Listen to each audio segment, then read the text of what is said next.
Chào mừng quý vị đến với thế giới kỳ diệu của động vật. Đây là nơi chúng ta sẽ cùng nhau tìm hiểu những điều kỳ diệu của thế giới tự nhiên, nơi mà mọi loài động vật đều có một câu chuyện riêng để kể.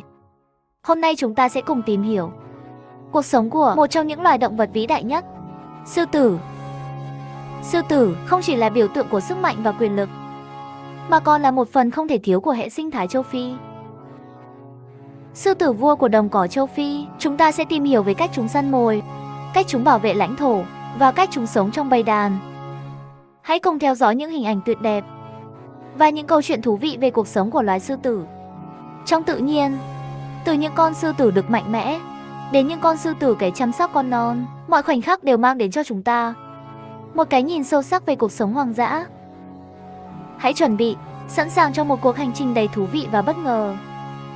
Sư tử được biết đến như một loài thú săn mồi, đầu chuỗi thức ăn. Chúng là những kẻ săn mồi mạnh mẽ và đáng sợ, với khả năng săn bắt và chiến đấu vượt trội. Những con sư tử đực thường có bờm lớn, tạo nên vẻ uy nghi và quyền lực. Vai trò của chúng trong hệ sinh thái đồng cỏ là giúp duy trì cân bằng quần thể, ngăn chặn sự bùng nổ dân số của các loài. Sư tử thường săn bắt những con mồi yếu kém hoặc già yếu từ đó, loại bỏ những cá thể không khỏe mạnh ra khỏi quần thể.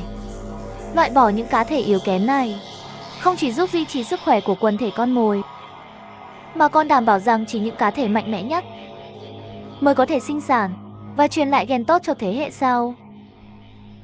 Đảm bảo tài nguyên thức ăn cũng là một phần quan trọng trong vai trò của sư tử.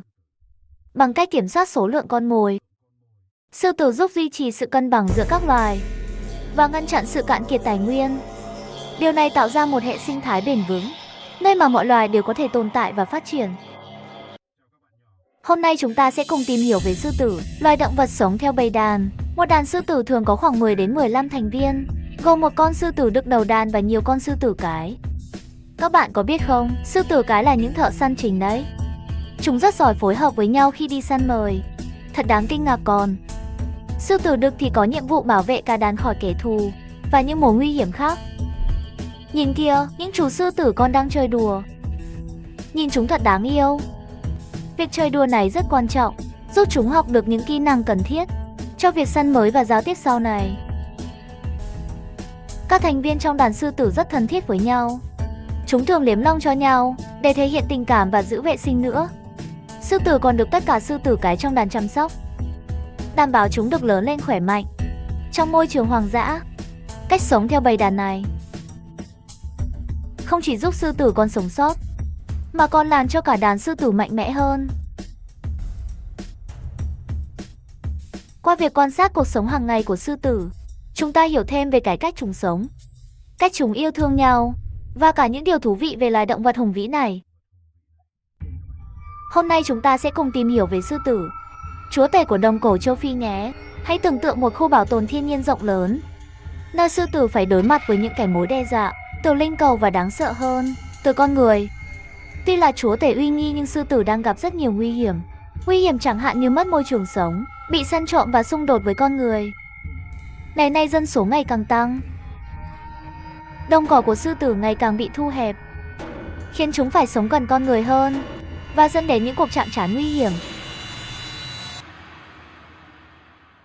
Thêm vào đó, nạn săn bắn trái phép, lấy xương và các bộ phận khác trên cơ thể sư tử đã làm giảm số lượng của chúng một cách đáng kể. Mọi người đang nỗ lực bảo vệ sư tử, nhưng cuộc chiến này còn lâu mới kết thúc. Hiểu được những khó khăn này không chỉ cho thấy sức sống mãnh liệt của loài vật tuyệt vời này, mà còn nhấn mạnh việc bảo vệ chúng là rất cấp bách. Chúng ta cùng nhau chung tay, hỗ trợ các hoạt động bảo tồn, để các thế hệ tương lai vẫn có thể chiêm ngưỡng vẻ đẹp hùng vĩ của sư tử trong tự nhiên nhé.